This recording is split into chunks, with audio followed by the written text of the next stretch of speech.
Good evening and welcome to Thursday's edition of Primetime News with me, Michael Madimba. As always, if it's your first time joining us, do subscribe, hit the like button, and be sure to click the bell icon to stay posted on the latest happenings locally and offshore. Leading the bulletin tonight, Minister of Home Affairs, Immigration, Safety and Security, Albert Kawana, today said the new look national identification documents will have multiple advantages for various industries, especially in fighting and reducing criminal activities. Erasmus Shalihakwe was at the launch and compiled this report. Kawana, during the launch of the new look IDs, said the benefits will be a ripple effect as financial crimes will be reduced and social grants will also be issued only to those who are verified to be alive. The ID cards are compatible with the specifications of the International Civil Aviation Organization. The world is moving towards electronic innovation. I am happy to say that Africa is also moving with the world. In this regard, a number of African countries have already adopted new look IDs, such as Botswana, South Africa, Malawi, Uganda, Nigeria, Cameroon, Djibouti, Gabon, Ghana, Ivory Coast, Mauritania, Mauritius, Zambia, Sao Tome and Principe, Cape Verde, Guinea-Bissau, Lesotho, Niger, and Sierra Leone. The new look IDs were launched by the President, Dr. Hage Geingob, who said most neighboring countries have already agreed to allow citizens to cross borders with the new look IDs as passports and make the movement of people and goods smooth. Now we are going to launch now ID to identify us as Americans. But hopefully that I can use this ID to cross over to Botswana. We talk about unity, African unity one day. That we can have one continent, one identity. We are still divided. And it is a beginning that we have an identity that will allow free movement of people. That's a key element of African unity. That people now move freely, people and goods. Government spent 2.6 million Namibian dollars on buying a resettlement farm for Zambezi Governor Lawrence Sampofo in 2016, which he is yet to occupy. Here's this investigative piece by Edward Mumbu Jr. These 1 million Namibian farmers are forced to graze in the corridors. Farm Laura Sampofo's resettlement farm is situated in the Omaheke region. There is currently not much farming taking place on the farm. A source said there is no evidence in the database showing that any farming activities are taking place on the farm since he was resettled. Sampofo's case is a classic example of how those in close proximity to power received resettlement farms during the reign of former Omaheke Governor Festus Witele. As governor, Witele chaired the region's resettlement committee, which recommends names for resettlement to the minister responsible for land reform. According to the ministry, the Zambezi governor has been engaged in crop production and animal husbandry since 1989. Nampa sought to solicit information from Sampofo, but hit a brick wall. Who is currently occupying the farm? Now, since 2016, you're asking me today. Since 2016? Yes. Yeah, we want to find out who has been occupying the farm since 2015, because we have some information here that we want to confirm. I want to do what? We have some information that we want to confirm regarding the person who's occupying the farm. I'm not occupying the farm. No, we want to find out who is occupying the farm. But where did you get that information? From our sources, sir. No. I'm sorry, please. While Sampofo conducts no farming activities on Farm Laura, Witele's in-law Dennis Kashuwanyo occupies the farm. Whether a rental agreement between Sampofo and Kashuwanyo exists remains a mystery. Subleasing a resettlement farm without the approval of the ministry is illegal. Other politically exposed person who benefited from the Omaheke farm bonanza includes business mogul Amo Shioka, unionist and politician Rico Nguvauva, and former MBC presenter Toshi Shiombo.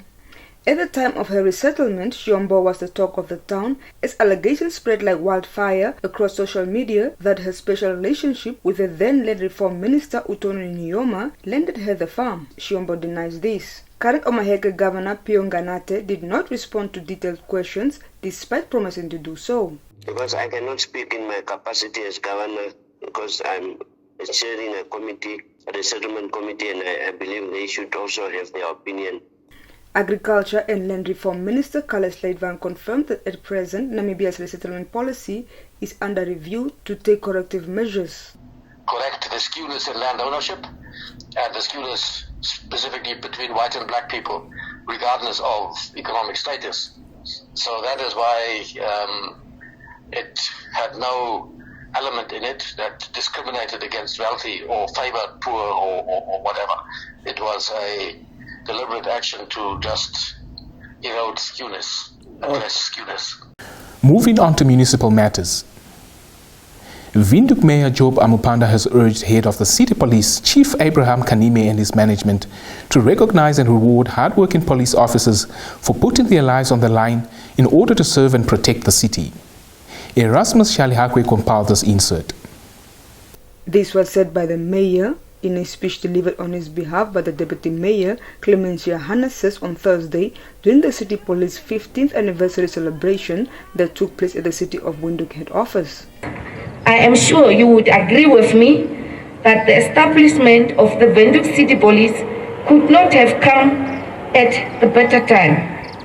With the increase in the city population, various criminal activities were surely starting to take form, particularly cases of robberies, housebreaking, and theft of motor vehicle. However, the Windhoek City Police has decisively strengthened their efforts to fight crime, and as a result, levels of crime in the city have significantly reduced. This is a clear testimony that the service has been and continues to be committed to the responsibility bestowed upon. While speaking at the same occasion, City Police Chief Abraham Kanime said that over the years that he has been with the City Police, he has seen creativity, innovation, dedication and commitment from various officers who demonstrated leadership for the betterment of the City Police. And therefore, it's so amazing, and I'm encouraging you to keep improving on those developments and develop new ones so that you can move on and align yourself to the concept of smart city. Remember? Now, shifting attention to health matters. Executive Director and the Minister of Health and Social Services, Ben Nangombe, has urged expecting mothers to seek health care and attend antenatal care to ensure healthy pregnancies and the safe arrival of their babies. Nangombe made the call on Wednesday during the commemoration of World Prematurity Day, aimed at focusing global attention on the burden of preterm birth, a health condition that in many instances leads to long-term morbidity and infant mortality. Nangombe said the number of preterm births are rising and some premature babies do not make it due to a number of factors, including delayed health-seeking behavior by some expectant mothers who present late at health facilities, delay in antenatal care, mothers who simply do not attend antenatal care, or mothers choosing home births and only going to hospital once their baby is in a poor state of health. He stressed that they must be committed to the prevention of preterm births. The Executive Director of Health urged that they must stand together and help prevent sexual abuse and teenage pregnancies, encourage all expectant mothers to attend antenatal care early in their pregnancy, and encourage men to participate in the emotional, spiritual, and financial support of mothers and their children by being active and involved fathers. Your top roundup is up next.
We commence the business and economic segment by touching base with the retirement fund industry, where Prime Minister Sarah Kuhongelwa-Madila says the industry must remain resilient and strong against the unforeseen eventualities because it remains critical to government in supporting national economic recovery initiatives.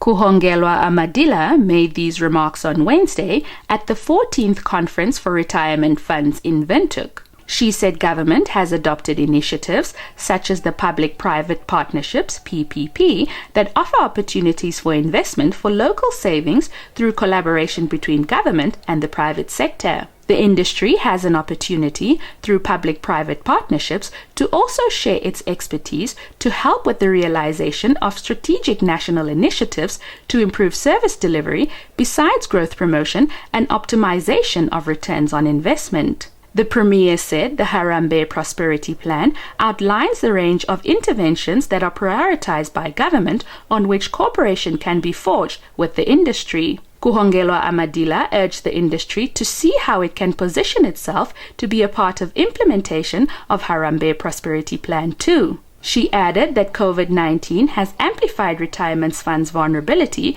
due to resilience on imports when disruptions in supply chains for basic goods were disrupted by the outbreak of the pandemic restrictions, which also brought to the fore investment opportunities locally in which local savings, including those under the pension funds industry, can be deployed to. Intellectual property is a valuable source of economic value for businesses in today's technologically advanced knowledge economy, and its importance cannot be overstated. These are the sentiments of Deputy Minister of Industrialization and Trade, Werner Sinimbo. Shelva Wells compiled this report. Sinimbo made the remarks while officiating a one-day conference of the Business and Intellectual Property Authority (BIPA) to validate stakeholder feedback on the draft Copyright and Related Rights Bill, which was solicited earlier this year. She said intellectual property is a source of growth and wealth creation in Namibia, and revising Namibia's out-of-date Copyright Act of 1994 is just one step toward improving the country's intellectual property framework, and that the ministry, through BIPA, has also undertaken other initiatives in this regard. Sinimbo also said innovation and entrepreneurial activities improve economic activity by creating new products and markets that did not exist previously. BIPA Chief Executive Officer Vivian Kachiongwa stated that BIPA is aware that both the legal framework in which copyright is covered as well as the dynamics of the type of rights globally have changed dramatically since 1994, necessitating the need for Namibia to investigate these changes and ensure alignment with global best practices. She added that the review includes previously unanticipated changes in the digital landscape as well as the music and creative industries. Salima Shumwefeleni reporting for Nampa News. Your sports update is up next, but first a look at the economics roundup followed by the weather forecast.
the sports segment tonight, we kick off locally.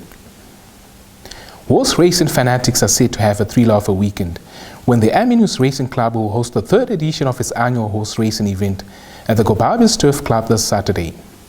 Uwakuturka Kambaekwa compiled this report. The event has hosted more than 150 horses vying for the Numbred and Thoroughbred trophies since its inception in 2019. ARC Secretary General Mutu Kajiwanyo told Nampo on Thursday. Kajiwanyo said preparations are underway for Saturday's event in Gobabis. The registration fee for Numbred horses is $250 Namibian dollars, while Thoroughbred competitors can book their spot with $300 Namibian dollars. 70 horses are expected to compete in the more than 15 races in the Numbred Beginner, Numbred Maiden, Numbred Graduation, D Division and A Division Thoroughbred divisions. Prize money of 80,000 Namibian dollars is up for grabs. According to Kajiwanyo, top performers like the popular Stalile from the Okahanja Racing Club, French Leaf from Aminus Racing, You Touched My Heart from Riverside Racing, Time Master from Comas Turf Club, Visigoth from Aminus Racing, and Kakondeka from the Kawandeka Horse Racing Supporters Club are expected to participate. In international football, Xavi Hernandez's debut as FC Barcelona coach in his home derby to Espanyol is without doubt the focal point in the 14th round of matches as La Liga returns to action after the international break. But there are other key games to be played this weekend. Let's find out more from Xinhua News Agency. Xavi was appointed almost a fortnight ago, but has had little time to work with his full squad due to the international commitments of key players. However, in the time he has had available, it seems the 41-year-old has laid down some ground rules regarding off-field commitments. He has promised a high-pressing, aggressive football, and Saturday's derby is the first chance fans have to see what the club has been doing on the training ground and whether he makes any changes to the sides used by Ronald Koeman and Sergi Barjuan. Ansu Fati, Sergino Dest and Martin Braithwaite are sidelined along with impressive Nico Gonzalez to limit Xavi's options, while Pedri and Ousmane Dembele are major doubts for the game. Espanyol crosses town after a solid start to the campaign, and with Raul de Tomas, they are clear threat in attack after his 7 league goals. The weekend kicks off on Friday night as winless Levante entertains Athletic Club Bilbao, who will have Ingo Martinez and Unai Vencedor back after their surprise defeat at Cadiz before the break. Your sports roundup is up next.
With the sports segment, we've come to the end of tonight's bulletin. A friendly reminder once more to subscribe to this channel, like, share with friends and family. Do feel free to add your comments in the comment section. Make a date with us on the morrow for the last week's edition of Primetime News. From myself, Michael Madimba, and the entire production crew, wishing you a good night.